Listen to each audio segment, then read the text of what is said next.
السلام علیکم ساتھیوں، تو آج کی کہانی شروع کرتے ہیں بھوت بنگلہ کے آگے۔ آپ تیزی سے بھاگتے ہوئے کھانے کے کمرے میں پہنچتے ہیں اور پھر وہاں سے نکل کر ایک بڑی سی لائبریری میں سے ہوتے ہوئے ہال کمرے میں پہنچتے ہیں۔ اچانک آپ کو کھانے کے کمرے میں شور سنائی دیتا ہے، پھر ایک دم سیڑھیوں پر کسی کے بھاری قدموں کی آواز سنائی دیتی ہے، دھپ دھپ دھپ۔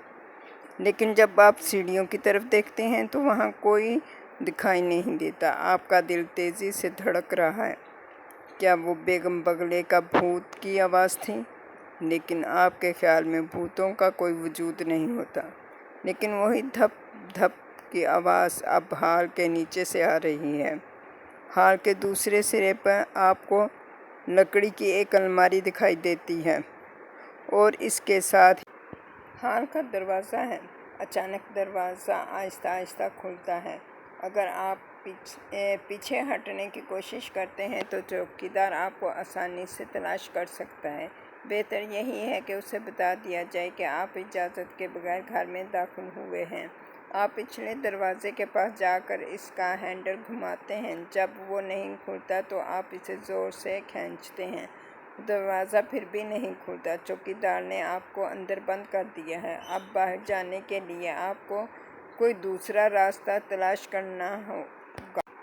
آپ ایک راہداری میں چلتے ہوئے ایک بڑے سے ہال میں پہنچتے ہیں۔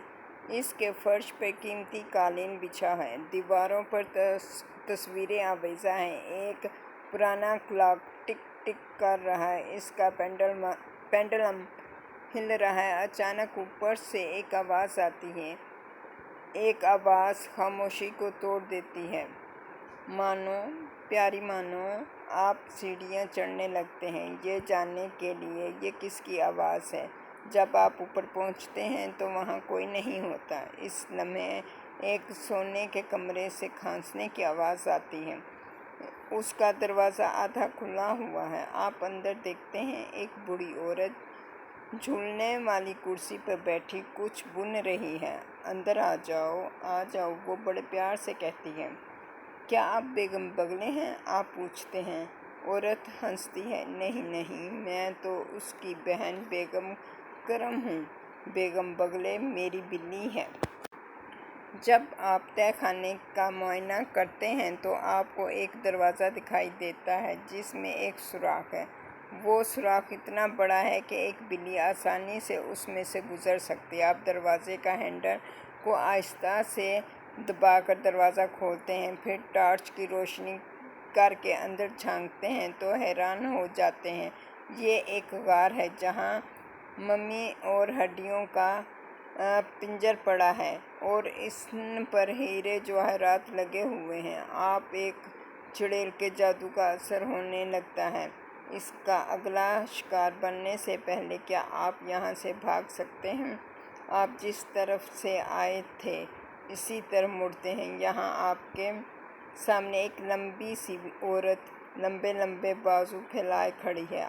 آپ یہ دیکھ کر خوف سے کانپ اٹھتے ہیں کہ اس کے ہاتھوں کی انگلیوں میں لمبے لمبے نوکیلے فولاد جیسے ناخن ہیں۔ لیکن کوئی جواب نہیں ملتا۔ آپ سیڑھیاں چڑھنے لگتے ہیں۔ آپ کو احساس ہوتا ہے کہ جیسے کسی شخص کی آواز آپ کو سنائی دیتی ہے، وہ قریب ہی ہے۔ آدھی سیڑھیاں چڑھ کر آپ کا دماغ گھومنے لگتا ہے۔ آپ سیڑھیاں اتر کر لائبریری میں آ جاتے ہیں، لیکن اچانک سارا کمرہ تیزی سے چکر کاٹنے لگتا ہے۔ آپ جلدی ہی بے ہوش ہو جاتے ہیں۔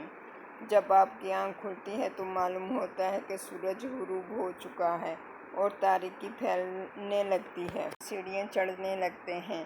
نیچے سے بلی کی میاؤں میاؤں کی آواز آ رہی ہے۔ ڈگمگاتی سیڑھیاں کرخت آواز پیدا کرنے لگتی ہیں۔ آپ اپنے آپ کو گرتا ہوا محسوس کرتے ہیں۔ آپ سیڑھیوں کو تھامنے کی کوشش کرتے ہیں لیکن وہ ایک دھم کے ساتھ فرش پر گر پڑتی ہیں۔ آپ زخمی ہیں، بوکھلائے ہوئے ہیں۔ چند لمحوں میں یوں ہی لیٹے لیٹے اپنے حواس درست کرتے ہیں اور پھر ادھر ادھر دیکھتے ہیں۔ اچانک آپ کی نظر ایک بلی پہ پڑتی ہے جو اپنے جبڑے کھولے آپ کو نگلنے کے لیے